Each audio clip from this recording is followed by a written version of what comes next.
오늘 저희들에게 주신 말씀은 창세기 42장 18절에서 25절입니다. 그때 그 사건 같이 읽으시겠습니다. 시작.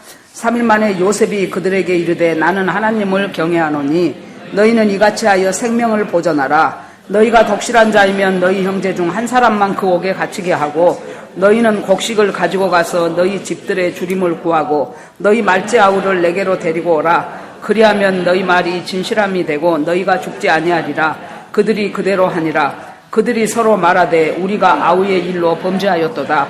그가 우리에게 애걸할 때에 그 마음의 괴로움을 보고도 듣지 아니하였으므로 그 괴로움이 우리에게 임하도다. 루벤이 그들에게 대답하여 가로되 내가 너희에게 그 아이에게 득죄하지 말라고 하지 아니하였느냐. 그래도 너희가 듣지 아니하였느니라. 그러므로 그의 핏값을 내게 되었도다 하니 통변을 세웠으므로 그들은 요셉이 그 말을 알아들은 줄을 알지 못하였더라.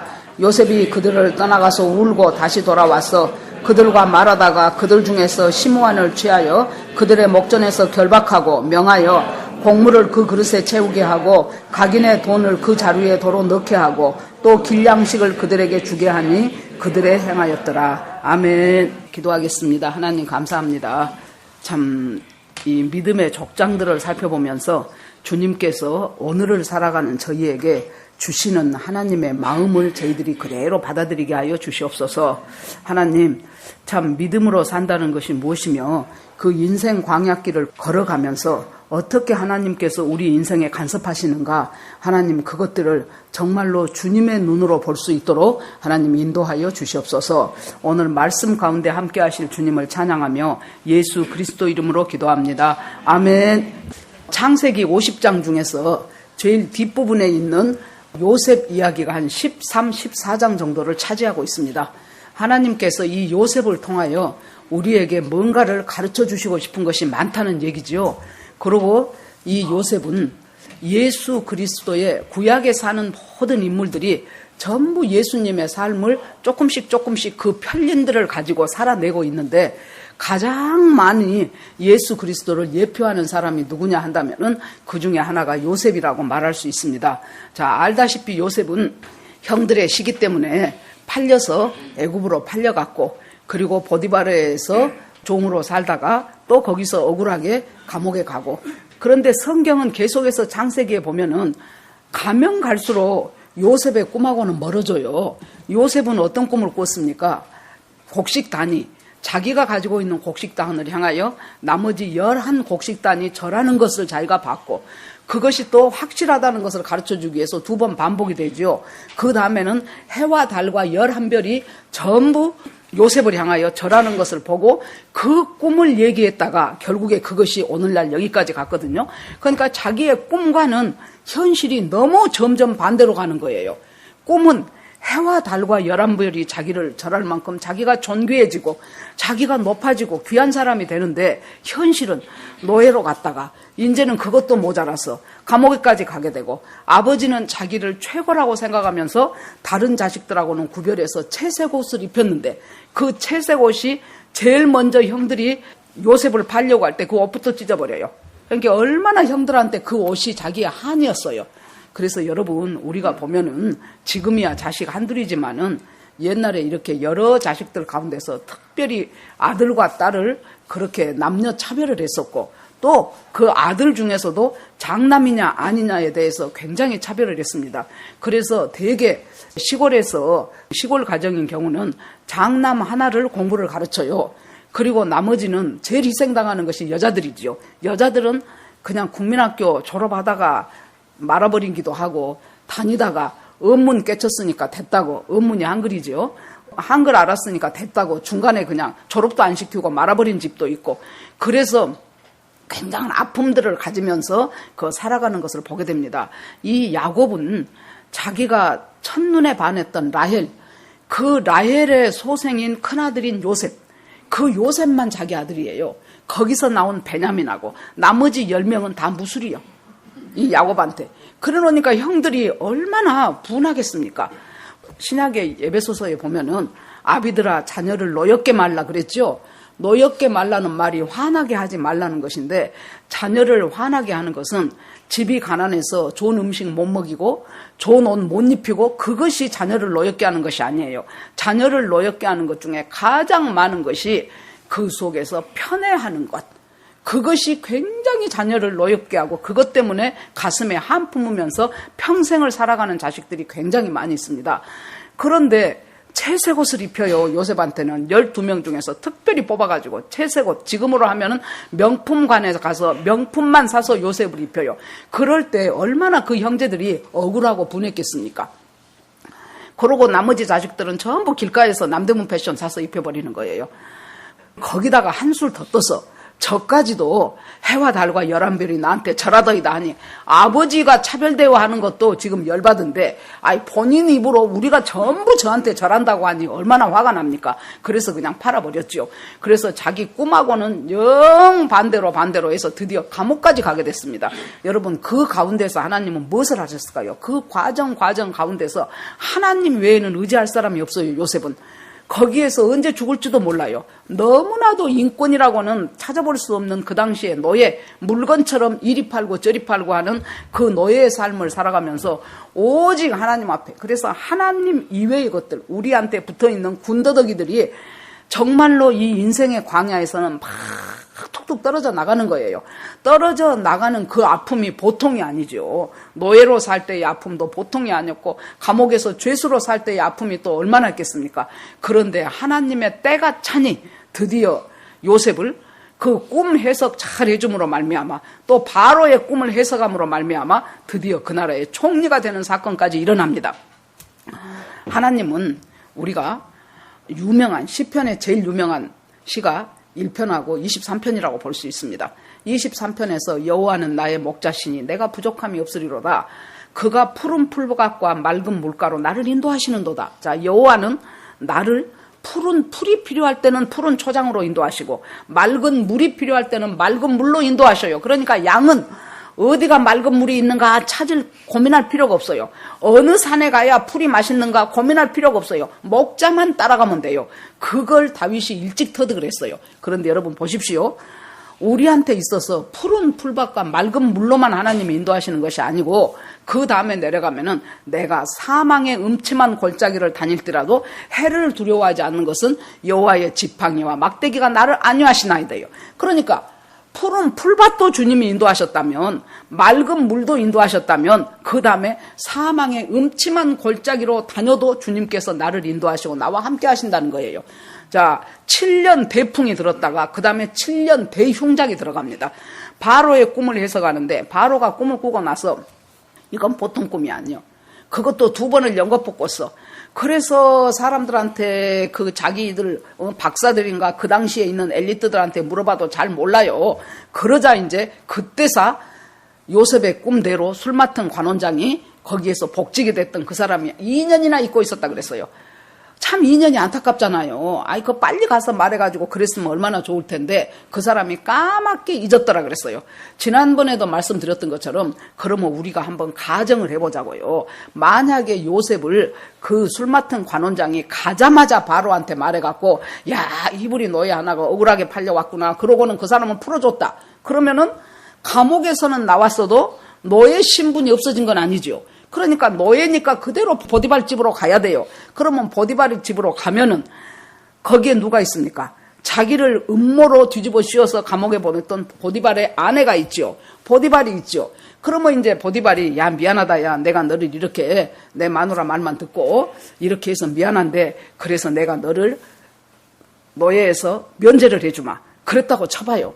그러면은 제일 먼저 집으로 갔겠죠. 자기 집을 향하여 천신만고 끝에 갔는데 가서 보니 이 형들 10명이 짐승이 잡아 요셉을 죽여버렸어요 하고 짐승에 피 갖고 피 묻은 옷 갖다가 아버지한테 보여줬었는데 그 집안이 어떻게 되겠습니까? 아버지는 이게 무슨 일이냐 하고 아들을 만나서 반가운 것 다음으로 일어나는 것이 이제 이 10명의 형들을 이제 얘네들이 이 자식들을 어떻게 해야 됐고 형들은 또 어떻게 되며 완전히 그 집안은 콩가루 집안이 돼버립니다.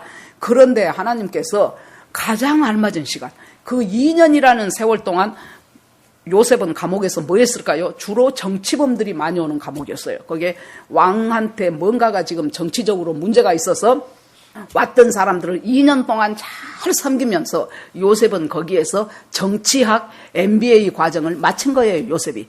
그렇게 하고 이제 하나님이 됐다 싶으니까 바로의 꿈을 통해서 이제 드디어 총리가 되죠. 자, 그러는데 이제 그 꿈이 7년간은 크게 풍년이 들었다가 7년간은 크게 흉년이 들어가지고 그 풍년의 때를 기억하지 못할 정도로 기근이 심해져 버려요. 그래서 애굽은 물론이고 모든 나라들이 기근에 허덕이, 그때는 다 농경사회니까 그렇게 하고 있을 때 드디어 이제 요셉이 지금 해야 될 것은 이 곡간을 각 나라 요소마다 지어가지고 잘 곡식을 말려서 7년 흉년을 대비해야 됩니다. 그렇게 해서 열심히 지금 모으는 거예요. 여러분, 우리가 육신적으로도 영적으로도 저는 마찬가지라고 봅니다. 조금 여유로울 때 그냥 잘 먹고 잘 쓰고 여행 다니고 놀러 다니자, 그러면 안 돼요. 항상 우리의 살아가는 수입 가운데서 일부는 저축이 있어야 돼요. 아이고, 뭐 돈 얼마 되지도 않는데 저축이, 아니요. 그것이 여러분들의 습관이 돼야 돼요. 100만 원밖에 못 버는 사람은 100만 원에서 제가 생각하기에는 웬만하면 20만 원 정도는 저축을 하시고, 20만 원도 도저히 내가 안 되겠다 그러면 10만 원 하나라도 저축을 해보세요. 그까짓 거 10만 원 있으나 마나 그렇게 생각이 되지요? 아니요. 그것이 점점 모아지면은 나중에 큰 돈이 돼요. 그래서 언제 쓰입니까? 꼭 돈이 필요할 때, 정말로 누군가를 도와야 될 때, 정말로 우리 가정에 이 돈이 필요할 때. 그래서 저는 저축은 습관적으로 저축을 해야 된다고 생각하는 사람 중에 하나입니다. 믿음이 좋은 사람은 저축도 필요 없어, 보험도 필요 없어, 그렇게 삽디다마는 저는 믿음이 그만큼 못 돼서 그런지 사람이 저축할 돈을 조금이라도 떼놓으면서 살면, 그러면 사라져요. 못 살 것 같지요? 사라져요. 해보셔요.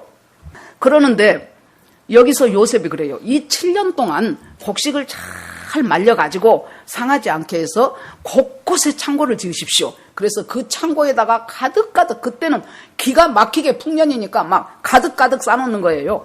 그렇게 하고 드디어 이제 7년 흉년이 시작이 됐습니다. 그래서 모든 나라, 대비하지 못했던 모든 나라와 애굽의 다른 사람들은 전부가 다 이제 그 곡식 기근 때문에 어떻게 해야 될 줄을 모를 때 애굽에 가면 곡식이 있었어요. 그것을 사러 가요. 여기 각 나라 사람들도 우리가 42장 조금 앞에 보면은 각국에서 사람들이 애굽으로 곡식을 사러 갔더라 그랬어요. 그래서 42장 딱 들어가면은 야곱이 있다가 자식들한테, 야, 양식은 다 떨어져 가는데 너희들은 어떻게 이렇게 곡식 사러 갈 생각을 하지 않고 관망만 하고 있느냐 하고 책망을 합니다. 즉, 왜 수수방관하고 있느냐? 이 늙은 내가 가리? 아니, 너희들이 곡식을 사러 가야 될 거 아니야. 그런데 여러분, 아버지가 아는 거 자식들이 모를 리가 없어요. 애굽에 가면 곡식 살 수 있는 거 알아요. 그런데도 애굽을 안 가고 미적미적하고 있는 이유가 뭘까요? 첫째는 생각하면 지금처럼 고속도로 쭉 달려가는 길이 아니잖아요. 그래서 길이 험해서 애굽까지 가는 것이 힘들 수가 있어요. 그것보다 더 중요한 건 둘째, 애굽에 안 가고 싶어. 왜 안 가고 싶을까요? 그때 요셉을 애굽한테 팔았거든요. 그때 상인들이 애굽으로 가는 이스마엘 족속의 상인들이었어요. 그래서 애굽에 팔았다고 성경에 나옵니다. 그러니까 애굽이라는 것이 기억하고 싶지 않아요. 이 10 형제들은 요셉을 그렇게 해서 보내버리고 지금 생사조차 몰라요.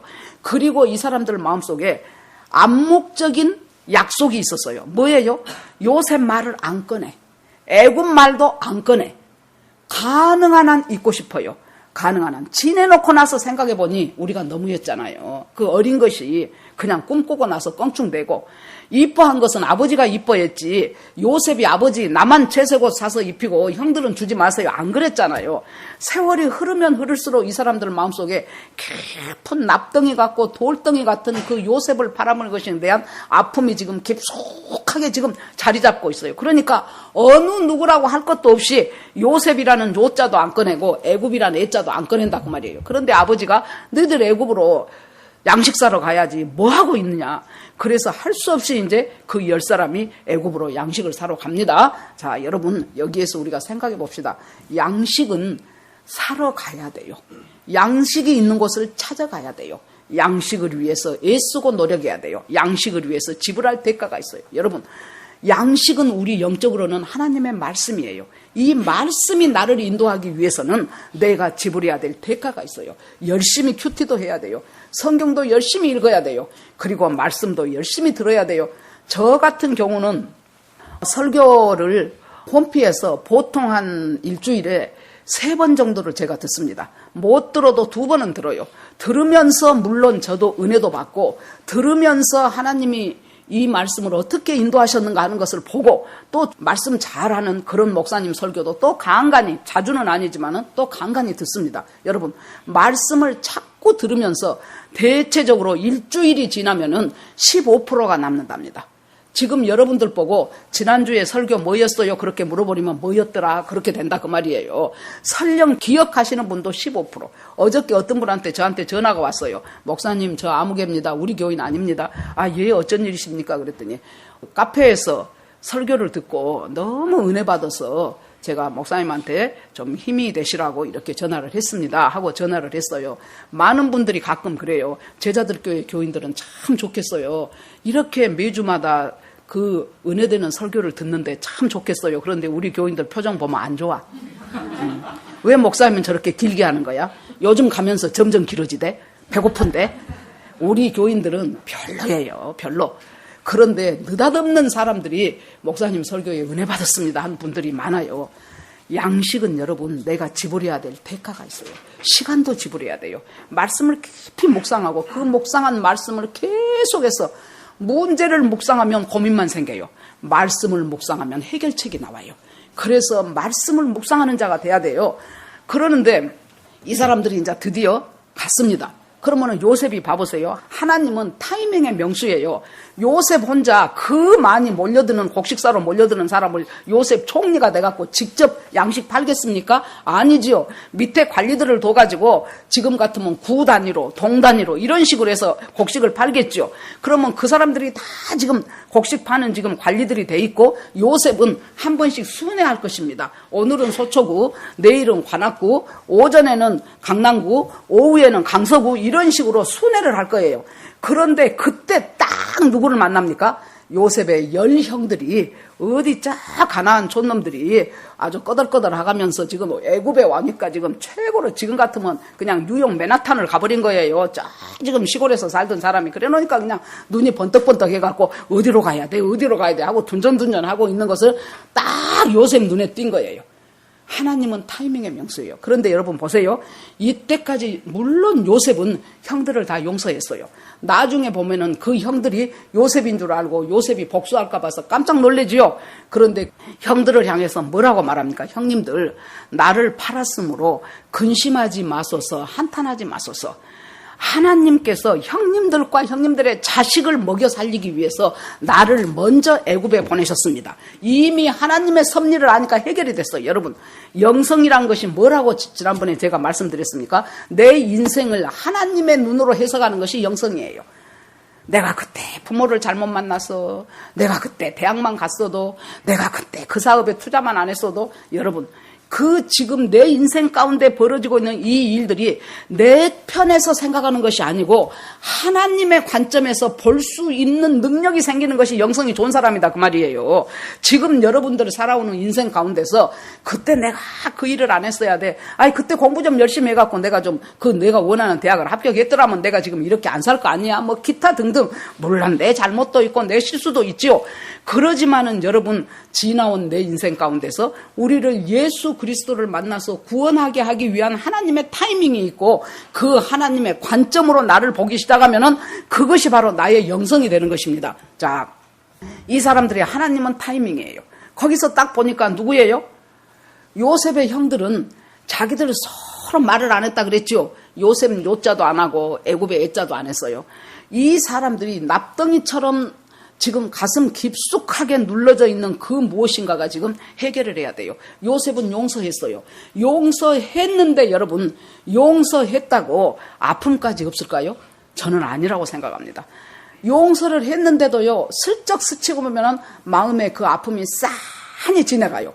용서하고 잊어먹었다고 생각했는데도 뭔가 그 비슷한 것이 떠오르면은 뭔가 마음속에 묘한 그 상처의 그 잔상이 훑어 지나간다 그 말이에요. 하나님께서 이것들을 요셉도 해결하고 이 형들도 해결해야 돼요. 그래서 그때 곡식사러 왔는데 딱 부딪힌 거예요. 그 얘네들은 모르죠. 요셉을 20년이나 지났고 요셉의 모양이 애굽 사람으로 이제 완전히 다 바뀌어져 있을 것이니까. 그러니까는 이제 요셉이 딱 보더니 당신들은 뭐하러 왔냐 그랬더니 우리는 곡식 사러 왔습니다. 그러자 갑자기 너희들은 곡식 사러 온 것이 아니고 이 나라의 틈새를 엿보러 온 정탐꾼이다 그래요. 여러분 그때 정탐이라고 딱 찍혀버리면은 그 자리에서 공개 처형해도 아무 할 말이 없는 거예요. 재판도 안 받아요. 너희들은 정탐꾼이다. 아닙니다. 우리들 정탐꾼 아닙니다. 그러면서 막 그냥 주저리 얘기를 늘어놓지요. 우리는 한 아버지의 아들입니다. 원래 자식이 12명인데 하나는 없어졌고 그 입에 담고 싶지 않았던 요셉에 대한 것을 말을 해야 돼. 하나는 없어졌고 이 다음에 아버지한테 와갖고도 또 하나는 없어졌다고 그대로 말을 하더라고요. 여러분 하나님께서 묘하게 우리로 하여금 떠들어보고 싶지 않는 그 나의 어떤 없어지지 않는 그 죄책감 가운데 하나를 다 이렇게 올려놓으셔요. 그러면 뭐예요? 하나는 없어졌고 하나는 지금 우리 아버지하고 같이 집에 있습니다. 이것을 통해서 요셉은 아버지가 살아있고 내 동생 베냐민이 집에 있구나. 그걸 이제 그 정보를 알게 되겠죠. 그랬습니다. 그러니까 아니다. 당신들은 틀림없는 정탐이다. 그러고 그 사람들을 전부 다 갖다가 가두어 버렸어요. 그래서 3일이 지났어요. 여러분이 만약에 그 중에 하나라면 3일 동안 뭔 생각했겠습니까? 아니 왜 저 총리가 우리가 아무 일도 안 했는데 곡식 사러 온 양민인데 우리를 갖다가 느닷없이 너희는 정탐꾼이다, 너희는 스파이다 하고 몰아가지고 갖다가 감옥에다 넣어놨어요. 도대체 이 일이 어째 이렇게 생겼을까? 저 총리가 어떻게 해서 이 오해를 풀게 해야 될까? 각양각색의 마음이 지금 왔다 가가 하고 3일이 지난 후에 다시 불렀어요. 요셉이. 그래가지고 그럴 것이 아니고 한 사람만 인질로 잡아두겠으니 너희들은 양식 전부 싣고 가서 너희들 말한 대로 너희들 막내 동생 아버지하고 같이 있다면서 그 동생을 이 다음에 데리고 와라. 그러면 너희들이 진짜로 아닌 줄 알고 정탐이 아닌 것으로 인정해 주겠다. 그렇게 하고는 이제 곡식도 가득 주고 그리고 돈들도 다 넣어주고 그러고 가는 길에 먹으라고 길양식까지. 이것은 집에 가서 먹고 가는 길에 먹으라고 길양식까지 줘요. 하나님은 어떤 분이십니까? 우리를 향하여 우리가 참 생각지도 않는 어떤 괴로움 속에 생각지도 안 했어요. 가서 돈 주고 양식만 사갖고만 될 줄 알았는데 느닷없이 지금 스파이로 몰리게 됐단 말이에요. 거기다가 지금 베냐민을 데리고 와야 시므온을 풀어준다고 시므온까지 인질로 잡혀있는 상태예요. 우리 힘으로는 어떻게 할 수 없는 일이 우리 인생 가운데 생겨요. 그때 어떻게 해야 돼요? 아이고 하나님 이것이 뭔 일입니까? 하고 하나님 앞에 가야 돼요. 그래가지고는 이제 이 사람들을 불러내놓고 니들이 그만저만 해서 하나만 놔두고 10명은 가거라. 그러면서 길양식까지 줘요. 하나님은 어떤 분이셔요? 우리를 하나님이 보시기에 이 문제는 얘의 인생 가운데서 반드시 십자가 앞에서 해결해야 될 문제예요. 우리는 몰라도 세월이 지나서 묻어두고 덮어두고 잊어버려져 가는데 하나님은 너 이거 꼭 해결해야 될 일이다. 그것도 예수 그리스도의 십자가와 보혈 앞에 해결해야 될 일이라고 하나님은 우리를 갖다가 몰아붙인다고 말이에요. 얼마나 요셉이 몰아붙입니까? 지금 스파이다 해가면서 몰아붙이는데 그때 우리가 어째 저 총리가 그럴까 그것만 생각하지 마시고 이 사람들이 그때 뭐라 그래요? 하나님이 어찌하여 우리에게 이런 일을 베푸시는고 그러죠. 그때 생각해야 될 것이 하나님이에요. 하나님. 그러니까 루벤이 있다가 뭐라 그럽니까? 이것은 바로 우리가 옛날에 20년 전에 우리 동생 요셉이 구덩이에서 우리가 빠뜨렸을 때 살려주세요 형님들 내가 잘못했어요 그렇게 빌 때 그것을 세상에 살려주지 않고 루벤은 살리고 싶었어요. 루벤은 뭐라 그랬어요? 구덩이에다 죽이자고 하는데 루벤이 일단 구덩이에 던지자. 그렇게 해서 구덩이에 던지고 나서 나중에 몰래 꺼내줄 생각이었다. 이제 루벤이 자기 입으로 말을 해요. 그런데 잠깐 나 어디 가서 어디 양치로 가서 양 보고 왔든지 잠깐 없어진 사이에 얘네들이 갔다가 마침 상인들 지나가니까 갖다 팔아먹었어요. 은 20냥에. 우리 예수 그리스도가 죄 없이 은 30냥에 팔리지요. 유다한테로부터. 그런 것처럼 은 20냥에 팔려갖고 팔려버렸어. 이것은 바로 우리가 지금 여기 와서 느닷없이 이런 일을 당하는 것은 바로 그 아이의 피값이다 그래요. 드디어 회개가 시작이 되는 것입니다. 피는 피로밖에 해결할 길이 없어요. 예수 그리스도의 보혈 앞으로 하나님이 우리를 쫙 몰아붙이기 시작하는 겁니다, 지금. 그래서 이것은 바로 그 요셉의 핏값이다 그래요. 요셉이 그 말을 듣고 딴 데 가서 울고 돌아왔다 그랬어요. 자, 우리가 하나님 앞에서 주님, 나는 어쩌든지 덮으면 잊어버릴 줄 알았고 묻으면 잊어버릴 줄 알았는데 생각지도 않은 곳에서 내가 그때, 여러분 그러지 않습니까? 생각지도 않는데 내가 옛날에 20살 때 그 함부로 했던 것이 생각이 나고, 내가 열 몇 살 때 그 당했던 아픔을 하나님께서 해결해 주시고, 젊었을 때 생각지도 않게 내가 하나님 뜻에 반해서 살았던 그것들을 하나님께서 떠오르게 하시면서 하나님의 십자가 앞으로 갖고 가서 회개하게 하시고 보혈에 용서받게 하시는 일이 우리 가운데 있어질 수 있어요. 종종 있어요. 많이 있습니다. 자, 그래서 이제 이 사람들이 드디어 이제 그 곡식 자루들을 들고 갑니다. 조금 가다 보니까 야, 이 나귀들이 배고프겠다 싶어서 그 중에서 조금 나귀를 먹이자 하고는 하나 나귀를 풀었더니 뭐예요? 곡식만 있는 것이 아니고, 아니 돈이 그대로 들었네. 돈이 그대로 들었어요. 보통 같으면 돈이 들었으면 야, 잘 됐다 하겠지만은 지금 그럴 계제가 아니죠. 아이고, 이것이 뭔 일이냐. 아니 분명히 우리가 돈을 다 지불했는데 어찌하여 이 돈이 그대로 들었냐. 이거 이제 거기다가 뭐까지 되게, 스파이에다가 플러스해서 절도범까지 되게 생겼어요, 이제. 그래 놓으니까 너무너무 무거운 마음으로 어찌하여 우리한테 이런 일이 일어났는가. 그래서 그 사람들이 있다가 하나님이 어찌하여 우리에게 이런 일을 허락하셨는고 합니다. 자, 이것이 이제 우리가 하나님 앞에서 우리 자신들이 해결해 가는 하나님의 지금 순서 가운데서 생각지도 않는 일, 내 인생의 계획 속에 한 번도 계획해보지도 않은 이런 사건들이 내 인생에서 툭툭 터지기 시작할 때, 그때 하나님이 어찌하여 내 인생에 이런 일들을 베푸셨는가 하면서 내 마음을 하나님께 모아가야 될 때라, 그 말이에요. 그때가. 자, 이제 갑니다. 아버지한테 가지요. 가서 풀어보니까 한 자루에만 돈이 있는 것이 아니고 나머지 형제들 자루에도 전부 다 돈이 있는 거예요. 전부 다 돈이 있어요. 아니 도대체 이것이 뭔 일이냐, 왜 이 돈이 여기가 들어있냐. 이제 우리는 스파이에다가 플러스해서 절도범까지 돼가지고 거기에서 그 당시에 가장 강력한 애굽의 총리인데, 바로가 모든 것을 다 믿고 맡겨버린 애굽의 총리가 우리를 사람들 보내서 잡아갖고 가려고만 하면은 그까짓 건 말 타고 와서 금방 잡혀갈 수 있고, 꼼짝없이 증거들이 있잖아요. 스파이에다가 절도범에다가 하나만이 아니고 10자루가 다 돈이 다 들어있으니 어떻게 이것은 빼지도 박지도 못할 이런 일이 있어요. 그러니까 이제 야곱이 있다가 어찌하여 이런 일이 생겼냐 그랬더니, 그 총리가 우리한테 스파이로 몰았기 때문에 우리가 그것이 아니고 우리는 전부 할아버지의 자식들이고, 그리고 거기에서 하나는 없어지고 막내는 아버지와 있다고 말했다. 거기서 지금 이 형제들이 뭔 말을 또 해요? 하나는 없어지고, 그 말을 또 해야 돼, 내 입으로. 여러분 보십시오. 죄는 고백하면서 가벼워지는 거예요. 계속 20년 동안 묻어놨던 그것을 또 없어지고, 하나는 없어지고, 하나는 아버지와 있나이다. 그런데 아버지, 이제 베냐민을 데리고 가야 양식도 줄 수 있고 시므온을 보낼 수 있다고 합니다. 그랬더니 요셉이 불같이 화를 냅니다. 너희들은 나를 해롭게 하는 자로다. 요셉도 그때 너희들 따라가가지고 요셉도 없어지더니 시므온도 이제 거기다 놔두고 오더니, 이제는 이제 이 하나밖에 없는 베냐민, 이 베냐민까지 너희들이 이제 잡아먹으려고 하느냐 그러면서 절대로 베냐민은 못 보낸다. 못 보내지요. 그 사랑했던 라헬, 거기에서 나온 요셉 없어졌죠. 이제 이 라헬한테서 나온 것은 베냐민 하나뿐이에요. 베냐민 하나뿐인데 이 베냐민까지 데려가려고 하면 나는 뭐가 같다는 거예요. 나는 죽는 것하고 똑같다는 거예요. 흰 머리로 슬피 울며 음부로 내려간다. 내가 죽을란다 그 말이에요. 만약에 이 베냐민한테 뭔 일이 생기면 나는 내 스스로 내 목숨 끊겠다, 지금 그 소리예요. 그래 놓으니까 이제 그 중에서 제일 큰 아들이었던 루벤이 있다가 뭐라고 합니까? 아버지, 베냐민을 안 데려가면은 우리가 곡식을 살 수가 없습니다.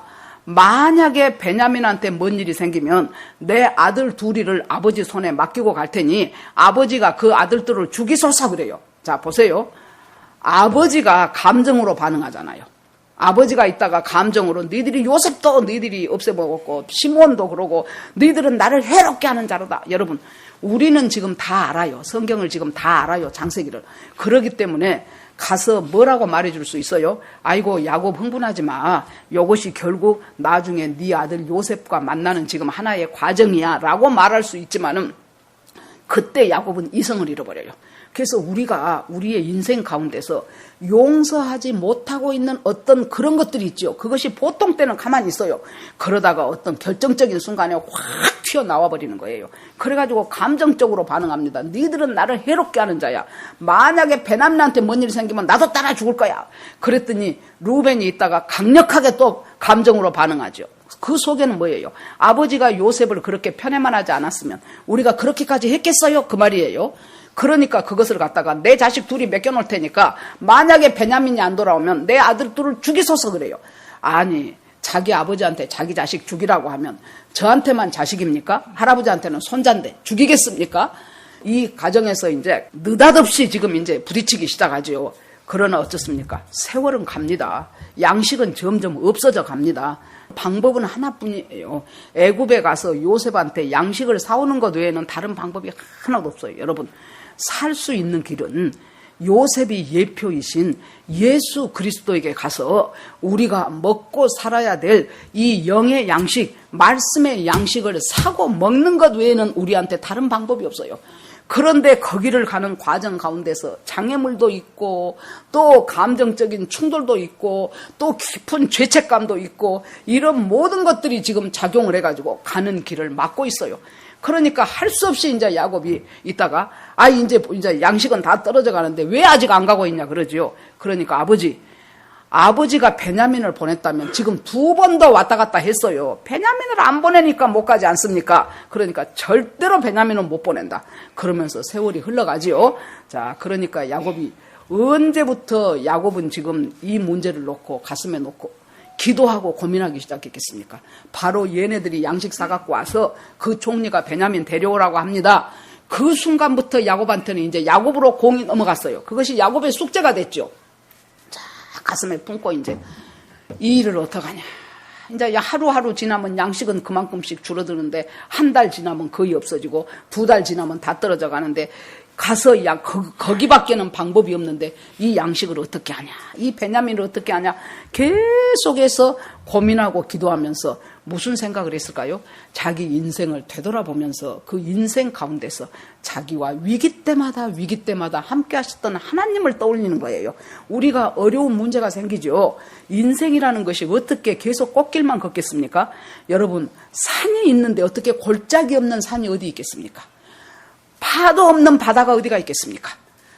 기도를 할 때 하나님, 나는 골짜기 싫어요. 푸른 풀밭으로만 걷고 싶어요. 하나님, 나한테는 풍랑 주지 마세요. 나는 평탄한 바다만 주세요. 그렇게 기도하는 것은 바보예요. 그것은 인생에 그런 일은 없어요. 어떻게 기도하셔야 돼요? 하나님, 골짜기라 할지라도 하나님 손잡고 넉넉하게 사망의 골짜기를 걸어갈 수 있게 하시고 풍랑이 인다 할지라도 하나님 그 풍랑을 이길 수 있도록 하나님께서 저에게 힘을 주시옵소서. 이렇게 해서 능력 있고 담대하고 강건한 믿음의 소유자가 되어야지 보통 때는 가만히 있다가 요만큼만 문제만 생기면은 그냥 얼굴이 사색이 돼가지고 그냥 다 넘어가고 이런 인생을 살아야 되겠냐고요. 아버지가 내 목자인데 예? 양이 목자한테 가면 얼마나 안심하고 사는 것처럼 우리 아버지가 내 목자라는데 돈 있는데 돈 써야 되는데 돈이 없으면 또 다 넘어가고 건강해야 되는데 무엇이 조금 병이 있는 것 같으면 또 다 넘어가고 자식이 내가 생각하는 대로 쭉쭉 자라나야 되는데 얘가 옆으로 간 것 같으면 또 다 넘어가고 하나님 어찌하여 푸른 풀밭을 나한테 푸른 초장을 허락하시지 이렇게 나한테 어려움을 주십니까? 주님은 우리로 하여금 그렇게 살라고 하지 않아요. 하나님께서는 우리에게 푸른 초장으로 인도하면은 그 다음에 사망의 음침한 골짜기로도 인도하고 바다를 건너가야 되는데 파도 없는 바다가 어디 있겠습니까? 골짜기 없는 산이 어디가 있겠습니까? 그것을 지금 지나가야 돼요. 야곱이 지금 지나간 자기 인생을 쫙 훑어봤을 것입니다. 형한테 팥죽 한 그릇에 장자권 빼앗고 거짓말로 형이라 그래서 아버지한테 축복 다 받고 그러고 나서 형이 저거 죽인다고 하니까 아이고 틀림없이 애서는 나 죽여 그러고는 죽기 살기로 도망해가지고 더 이상 도망갈 수 없는 그 베델에서 정말 뒤에 와서 언제 형이 내 등에 칼을 꽂아버릴지 모르는 그 캄캄한 칠흑 같은 속에서 돌을 베개하고 자는데 그 잠이 평안한 잠이었겠어요? 그것이 할 수 없이 육신이 피곤하니까 눈 감고 있는 것이지. 그럴 때 하나님께서 그 불쌍한 야곱한테 뭘 보여주십니까? 하늘문이 열리고 사다리가 쭉 내려오더니 그 사다리 위로 천사들이 오르고 내리고 오르락 내리락 하는 모습을 보여줬죠. 그때 야곱이 일어나서 나는 가나안 땅에만 하나님이 있는 줄 알았더니 내가 도망간 이 땅끝에서도 하나님이 계시네. 그래서 하나님이 집이다 그래서 베델이라고 그것을 이름하죠. 그리고 가지고 가던 그 자기의 기름 한 병을 갖다가 여행자한테 최고로 중요한 것이 그 당시에 기름이었다 그래요. 기름 상처날 때 이렇게 바르고 또 뭐 배고플 때 한 모금 마시고 그러는데 그 기름을 다 쏟아서 자기가 잠잤던 베개 그 돌에다가 붓지요. 그러고 하나님 이곳은 하나님의 집입니다. 나를 무사히 우리 집에 오게 하신다면 하나님 내가 하나님 앞에 내가 열에 하나 11조를 바치고 하나님의 뜻대로 살겠습니다. 그때 자기를 인도했던 그 하나님을 생각을 했겠죠. 자, 라반한테 갔습니다. 20년 동안 살면서 품삯을 10번을 바꿀 정도로 라반은 아주 잔꾀의 고수입니다. 그 라반을 피해서 도망할 때 하나님께서 뭘 보여주셨습니까? 이제 에서를 만나야 돼. 그런데 그 에서가 도대체 나에 대한 그 살인해야 되겠다는 살이를 아직도 가지고 있는지 아니면은 용서했는지 모르겠잖아요. 그런데 거기 가기 전에 마하나임 큰 두 떼의 천사들을 보게 하죠. 그래서 그 천사가 자기를 앞에서 막아주고 뒤에서 막아주면서 나를 보호해가고 있는 그것을 또 생각했을 것입니다. 그리고 나서도 불안해서 야복강 건너가갖고 죽기 살기로 밤새도록 어떤 사람과 씨름하면서 싸움하면서 그때 했던 그 하나님이 나중에 알고 보니까 야곱을 이스라엘로 바꿔버리신 바로 그 하나님이 보낸 천사 그랬죠. 그것들이 지금 야곱의 머릿속을 착착착착착 스치고 지나가면서 이것은 그것보다 더한 어려움이네. 나는 도저히 내 인간적인 내 육신의 생각과 내 혼적인 생각으로는 애굽을 놔둘 수가 없어. 라헬 대신이고 요셉 대신 오직 하나 남은 베냐민이에요. 베냐민이 장가가서 자식들까지 줄줄이 낳았는데도 불구하고 이것을 아이라고 계속 불러. 우리 아이 그래요 야곱이. 그래 놓으니까 형들이 얼마나 미워요. 그러니까 벌써 아버지가 베냐민만 줬으면 2번 갔다 왔을 텐데 아버지가 베냐민을 끼고 안 주니까 못 가지 않습니까? 그러니까 나중에 야곱이 그날 밤에 엄청 하나님하고 정말로 야곱이 이스라엘로 바뀌는 것 같은 그 엄청난 기도의 혈투가 있었을 것입니다. 그리고 나서 뭐라 그래요? 선물 가지고 가거라. 좋은 선물 한 번 가지고 가고 그 돈들 다시 다 가서 착오가 있었던 것 같습니다 하고 돌려보내고 그리고 베냐민 데리고 가거라. 베냐민 내가 이르면 이르리로다.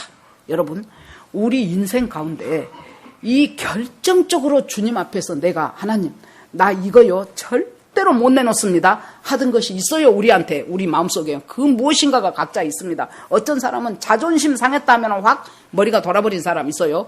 어떤 사람은 돈 문제에 딱 걸려들면 완전히 딴 사람 됩니다. 어떤 사람은 각양각색의 그 사람들이 뭐가 있어요. 그런데 그것을 하나님한테 정말로 1대1로 하나님 나 이거 내려놓겠습니다. 하나님 죽으면 죽으리이다 하는 에스더처럼 하나님 이건 내려놓겠습니다. 하나님 이거 전부 주님 앞에 알아서 하십시오. 그래서 내가 베냐민을 이르면 이르리로다 하죠. 그렇게 해가지고 갔을 때 그때부터 이제 하나님의 역사가 막 무지하게 시작이 되죠. 가서 이제 내가 요셉이다고 요셉이 자기를 이제 고해 바쳤고 거기서 이제 형제들까지 서로 이제 그 20년 만에 만나서 서로 울고 화해하고 그리고 갔고 아버지 같이 모시고 오라고. 그럼 여러분 보십시오. 왜 요셉은 그냥 처음에 왔을 때 실은 내가 요셉이요 했으면 좋았잖아요. 그런데 안 하고 이렇게 베냐민 데리고 와라. 니들 스파이다. 니들 돈 가시 넣어놓고 이런 일들을 요셉은 계속해서 해야만 했을까요? 요셉이 예수 그리스도의 예표란 말을 아까 처음부터 했어요. 뭡니까?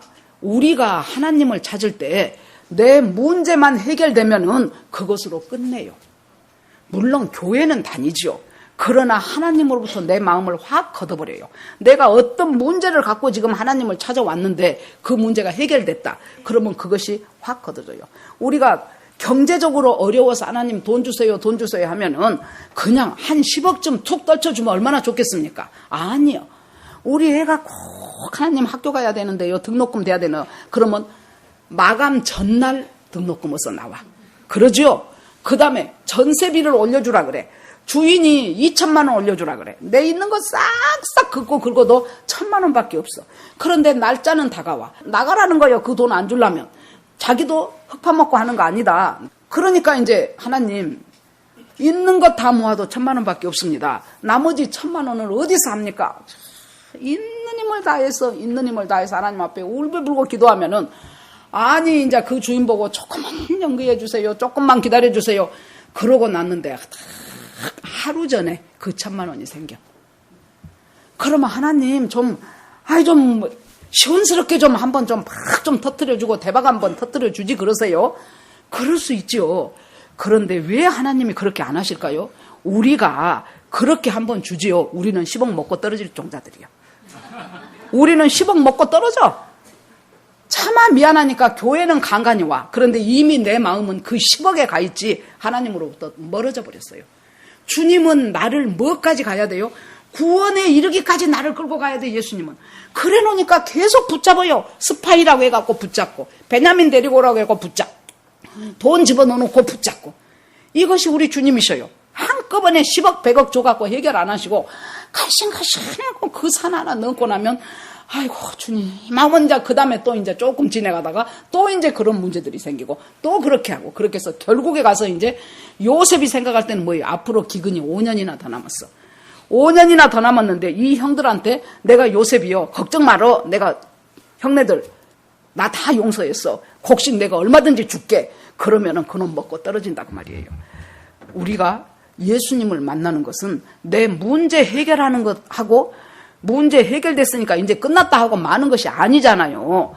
자, 예수님이 10명의 문둥이를 고쳤어요. 그랬죠. 10명의 나병 환자를 고쳤는데 가는 길에 제사장한테 네 몸을 보여라 그러니까 10명이 다 믿음으로 믿고 갔어요. 가는 도중에 고쳐져 버렸어, 나병 환자가. 그래갖고 보니까 9명은 지금 전부 다 나병이 고쳐지고 나니까 제사장한테 빨리 가서 나병이 고침받았다는 그 이제 증서를 받아야 되고, 그러면은 그 다음에 이 사람들이 할 일이 얼마나 많습니까? 그동안 나병 환자였기 때문에 사회생활 마음대로 못했죠. 그러니까 지금 우리 같으면 운전면허부터 신청해야 돼.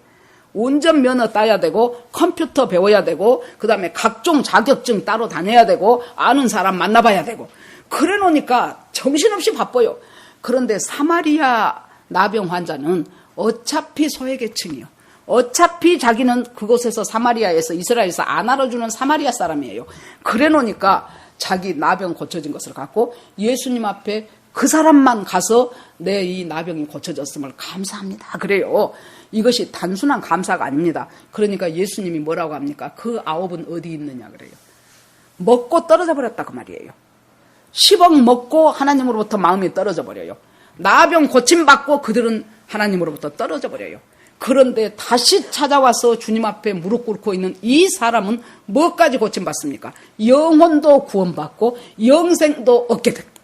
완전히 영혼육이 새롭게 되는 놀라운 역사가 일어나요. 그러니까 이 요셉이 얼른 내가 요셉이요 해가지고 이 사람들이 이렇게 안성가시게 하면 되는데 계속해서 끊임없이 요셉과 이어질 수밖에 없는 끈을 계속해서 붙잡고 있게 하는 것은 우리를 완전한 구원에 이르게 하도록, 하나님의 그리스도의 장성한 분량까지 가게 하도록, 더 나아가서는 주님을 체험하고 나니까 그 체험한 주님의 아름다운 덕을 선전하게 하기 위해서 우리를 어두운 데서 불러내서 하나님의 백성이 되게 하신 그 하나님, 지금까지는 땅의 것만 생각하고 살았는데 이제부터는 온전하신 하나님, 바로 하늘의 것을 생각하면서 살 수 있는 사람이 되게 하려고 우리를 한 개씩 인도하시는 예수 그리스도의 예표가 바로 요셉이다 그 말이에요. 자, 그렇게 해서 이제 이 요셉의 이야기는 쭉 전개가 되지요. 자, 오늘 말씀을 한번 맺어보고 싶습니다. 첫째, 내가 주님 앞에서 꺼려지고 가기 싫어하고 분명히 주님 앞에 해결돼야 될 죄인데도 불구하고 그 해결을 그냥 묻어버리고 싶고 덮어버리고 싶은 것 없는가? 그거 하나님께서 나한테 떠올리게 하시는 사건들이 분명히 생겨날 것입니다. 단언컨대 아직까지 안 생각났다면 나중에라도 여러분들한테 생각나는 그 사건, 그때가 분명히 있습니다. 그때 에이 지나간 일인데 뭐 세월이 얼마나 흘렀는데 그러지 마시고 하나님하고 독대하십시오. 무릎 꿇고 하나님, 그거 제 죄입니다. 하나님, 우리가 그 요셉이 그렇게 빌고 싹싹 빌고 사정하는데도 기어이 팔아먹어버린 우리의 죄입니다. 이 죄가 바로 그때 그 핏값을 우리가 지금 감당해야 될 때가 됐는지 모르겠습니다. 깐딱하다 우리가 여기서 스파이로 몰려서 우리는 죽게 되었습니다. 하나님 용서하십시오. 그리고 예수 그리스도의 십자가와 보혈 앞에서 내 죄가 깨끗이 죄 씻음 받아야 돼요. 그리고 나서 구약에서는 어떻게 해요? 그것이 하나님 앞에 지은 죄가 있으면은 속죄 제사를 드려요. 그리고 하나님 앞에 속죄 제사를 드리고 용서함을 받고 내가 피해를 끼친 그 사람한테 가서 그 피해 보상까지 해줘요. 그래서 뭐 하나 손해보게 했다 그러면 곱하기 4해서 갚았죠. 그러니까 삭개오도 내가 네 것을 토색한 것이 있으면 4배로 갚겠습니다 그랬지요. 자, 그렇게 하는데 여기서도 우리 신약시대를 사는 우리한테서도 분명히 하나님은 그것을 짚고 넘어가게 하세요. 여러분, 하나님을 구렁이 담 넘듯이 대충 생각하지 마세요. 하나님은 우리의 일거수일투족을 다 알고 계셔요. 하나님은 요즘 우리가 시편 큐티 하잖아요. 아까 김성경 원사님 참 기도 은혜 많이 받았는데 앉고 일어섬을 아시고 눕고 일어남도 아시고 내가 무슨 말을 안 가도 아시고 나의 생각도 통촉하시는 분이 하나님이셔요. 우리가 안 보이니까 하나님도 안 보인다고 생각하시면 안 됩니다. 하나님은 내 생각 하나까지도 통촉하시고 알게 하시고 함께 하시고 도우시고 책망할 때 책망하시고 하나님을 경외하는 자가 되기를 하나님이 원하셔요. 자, 그러기 때문에 그런 수면 아래에 잠겨져 있다고 생각한 사건들을 하나님께서 올리심으로 말미암아 나로 하여금 십자가 앞에서 다시 회개할 수 있는 기회를 주시는 하나님이시다. 그리고 풀려가게 하신다. 어떤 일이 있을 때 이렇게 이런 사건들이 내 인생 가운데 있을 때 잔머리 굴리지 마십시오. 얘네들이 야곱하고 예를 들어서 같이 이렇게 생각을 해봐요. 야, 굳이 그 총리가 베냐민을 알 리가 없는데 베냐민 데려가지 말고 비슷한 애 하나 데리고 가고 얘가 베냐민입니다. 그렇게 하면 되지 않을까? 하고 옛날 야곱 같으면 그 잔머리 쓰고도 남을 사람이죠. 얼마나 잔머리가 잘 돌아갑니까, 야곱이. 그런데 야곱이 하나님 앞에서 잔머리는 통하지 않고 오히려 더 일을 그르친다는 것을 알죠. 그러니까 죽겠다고 기도하면서 사실대로 아버지 앞에 고하면서 하나님 어떻게 하면 좋겠습니까? 하면서 그때도 함께 하셨던 하나님, 내 인생 구비구비마다 나와 함께 하신 그 하나님을 믿고 베냐민을 보내자. 분명히 이것은 하나님의 뭔가 계획과 섭리가 있는 일이다. 그게 딱 깨달아지는 거예요. 여러분, 우리가 당하는 많은 어려움 가운데 이것이 내 인생 가운데 하나님이 이 나를 향하여 무엇인가 하나님께서 하나님의 목적지로 이끌어가기 위한 계획과 섭리가 있는 일이구나. 그것을 다 깨닫고 나면 하나님 앞에 베냐민을 잃으면 잃으리로다. 이 선포가 나와져야 돼요. 내가 죽으면 죽으리로다. 이것이 어디서 나와집니까, 여러분? 그냥 내 머릿속에서 나옵니까? 아니요. 하나님과 깊은 기도 가운데서 하나님의 마음이 딱 부어질 때 그때 딱 내가 그 결론을 잡게 돼요. 그래서 기도 없는 사람은 휘발유 없이 차 몰려는 사람하고 똑같아요. 여러분 얼마나 기도하십니까? 자나 깨나 죽으나 사나 앉으나 서나 하나님 앞에 깊이 시간 내놓고 기도하고 그리고 순간순간 기도하고 내 마음을 우리의 마음을 계속해서 하루에 어느 시간 정도는 정신없이 일할 때는 정신이 없지요. 그런데 잠자기 전이랄지 아니면 아이고 피곤하다 좀 쉬어야 되겠다라고 할지 그때마다 우리 속에 예수님을 채우셔요. 하나님으로 가득가득 채우십시오. 시편을 묵상하며 채우시고 오늘 봤던 큐티 본문을 생각하면서 채우시고 지난주에 들었던 설교를 다시 들어보면서 그래 하나님은 그런 분이셨지 하고 내 마음을 채우셔요. 그렇게 채우고 그때 얻어졌던 결론을 갖고 하나님 앞에 깊이 기도하고 또 기도하고 또 기도할 때 뭐가 나옵니까? 내가 잃으면 잃으리로다 하는 그 베냐민에 대한 것. 도저히 나 이거 못 내나 하는 그것. 못 내놓은 것이 뭐예요? 우상이에요. 못 내놓은 것이 우상이지요. 하나님보다 더 중요하고 생각하니까 그걸 내가 못 내놔요. 하나님 이것만큼은 안 돼요. 이것만큼은 안 돼요. 그런데 하나님은 어떤 방법으로든지 내 우상은 깨게 돼 있어요. 절대로 하나님은 깨셔요. 내 스스로 안 깨면 하나님이 깨요.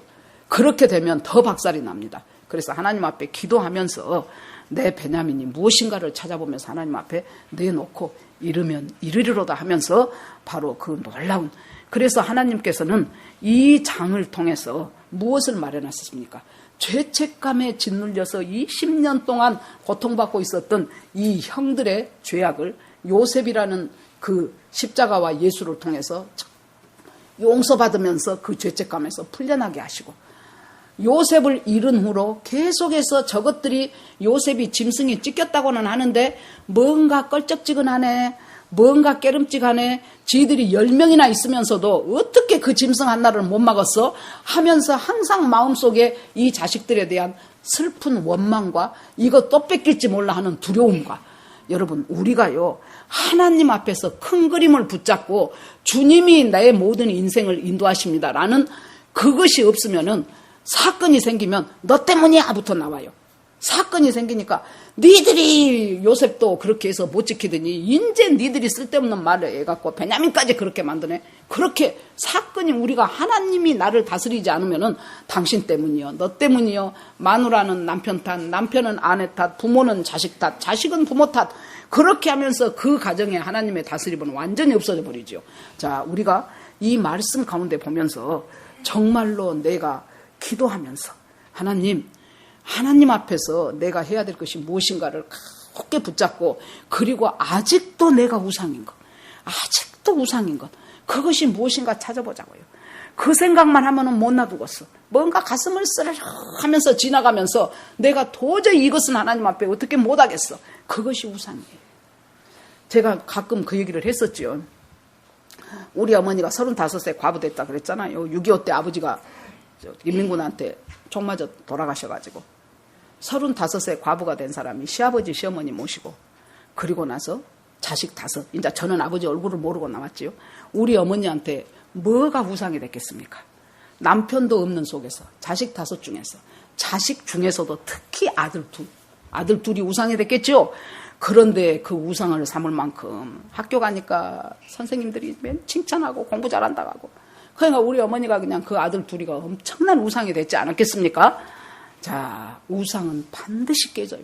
우상은 반드시 깨집니다. 저는 막내여가지고 우리 가족사를 보면서 많이 깨달았어요. 참 막내인 것이 감사해요. 큰오빠가 느닷없이 엄청난 실망을 주더라고요. 그때 법대까지 다니면서 그 다음에 신문 기자까지 하면서 막 사설도 쓰고 논설도 쓰고 막, 아이고 저대로 나가면 뭐다나 하겠네 그랬더니 갑자기 성질 못 이겨서 그냥 오빠로부터 많은 실망을 당했어요. 작은 오빠는 그 시절에, 그 시골에서 서울대학까지 나온 우리 작은 오빠가, 아무튼 우리 어머니의 눈물을 아주 한 바가지 두 바가지 열심히 빼는, 그래서 그때 우리 어머니가 비로소 내가 자식들이 내 우상이었구나. 남편 죽고 나니까 오직 저 자식들 잘 되면 이 고을에서 나중에 내 말하고 살리라, 그것이 우상이었다고 말이에요. 여러분, 우상은 깨지게 돼 있어요. 우리 어머니가 그때부터 하나님만 의지하게 되더라고요.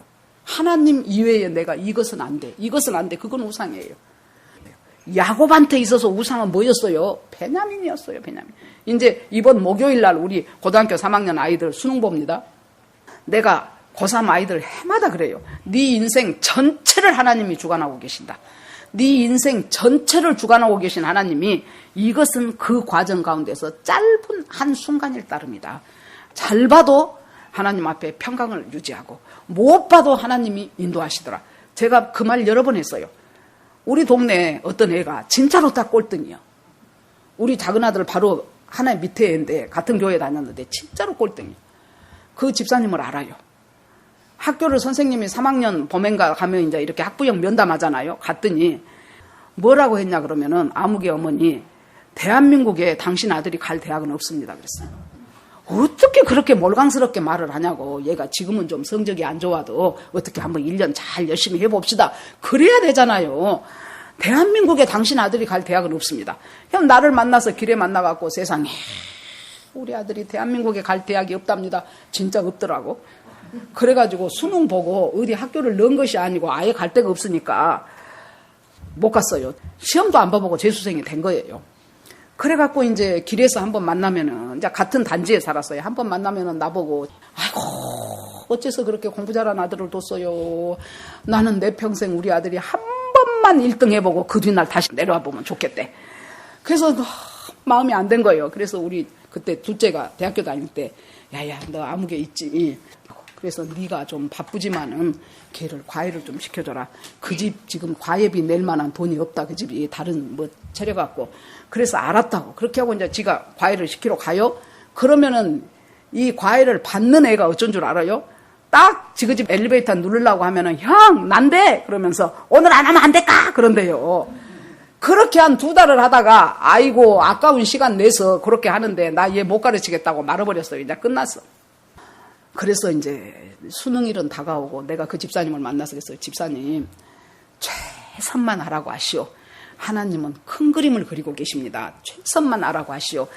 지가 할 수 있는 거 그러고 집사님하고 집사님 남편 장로님하고 얼마나 그 일을 위해서 기도하여 분명히 하나님이 선하게 인도하실 것이요.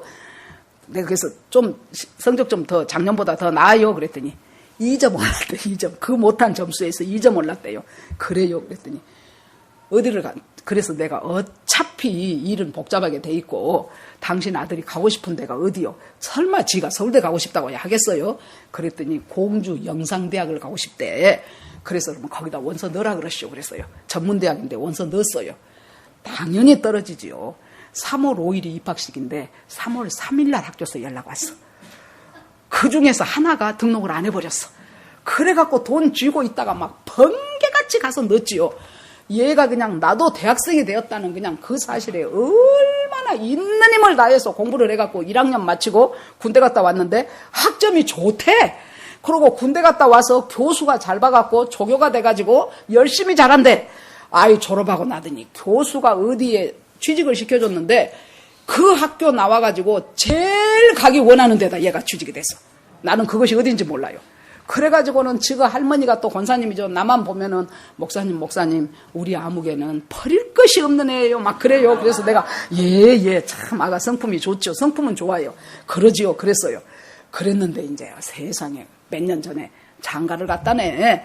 그래서 엄마 내 속으로 그 깝깝한 놈이 누구한테 장가를 갔고 그랬죠. 그래서 그래서 어디 장가 갔어요? 그랬더니 아이고 그 직장에 다니면서요 여러분 막 해외로 출장 다니고 뭐 엄마 누구한테 갔냐면 미국에서 무슨 대학을 나온 재미교포요. 재미교포가 한국에 와서 강남 어디 학원에서 영어 교사를 하는 애하고 너무 지가 아들이 착해갖고 걔가 이렇게 공부 못하는지 걔는 몰랐지. 그 여자애는 제법 괜찮은 미국의 대학을 나왔대요. 그래서 지금 강남에 있는 모 학원에서 열심히 돈 많이 받고 원어민이잖아요 얘는. 그러니까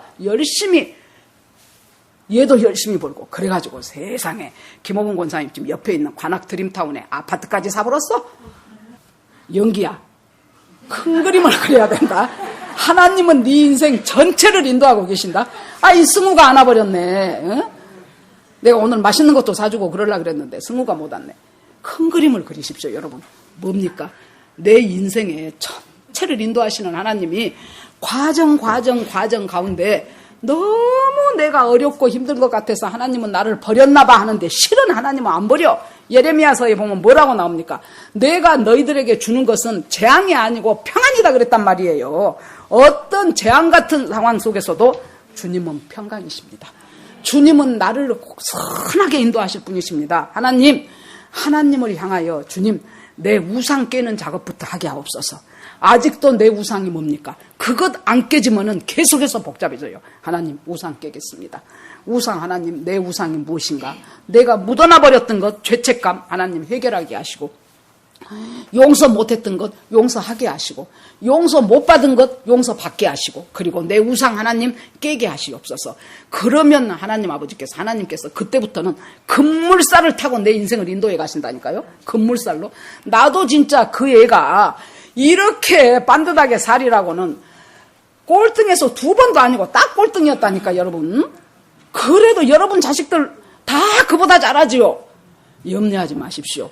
주님께서는 묘하고 기기묘묘하게 기도하면서 우상 깨는 사람의 앞길을 하나님께서는 기기묘묘하게 인도하실 것입니다. 한꺼번에 100억 안 줘요. 왜냐하면 그럼 먹고 떨어지니까. 우리 주님은 계속해서 주께로 나올 수 있는 그 끈을 계속해서 이어가고 계시는 하나님 앞에 이거 하나님께서 하시는 지금 하나님의 수순이지요. 감사합니다 하고 영광 돌리는 저와 여러분 되기를 주의 이름으로 축원합니다. 이 시간 주여 한번 부르면서 오늘 말씀 가운데서 특별히 특별히 내가 붙잡아야 될 것 잡고 이 시간 같이 기도하기를 원합니다. 하나님 아버지, 주님의 은혜를 감사드립니다. 하나님께서 함께하여 주시옵시고 하나님 인도하여 주시기를 원합니다. 하나님, 요셉의 이야기를 보면서 아버지, 우리가 묻어버리고 드러내고 싶지 않았던 그 애굽, 하나님 그것이 무엇인가 알게 하시고, 야곱을 보면서 도저히 못 내놓고는 베냐민, 그것이 나의 우상임을 알게 하여 주시옵소서. 하나님 아버지, 용서받을 건 용서하고 용서할 건 용서하고, 하나님 아버지, 그리고 나서 정말로 주님 앞에 내 인생을 하나님의 시선으로 다시 바라보는 인생이 되도록 하나님 역사하여 주시옵소서. 하나님 아버지, 우리 모두와 함께 하실 하나님을 찬송하며 예수 그리스도 이름으로 기도합니다. 아멘.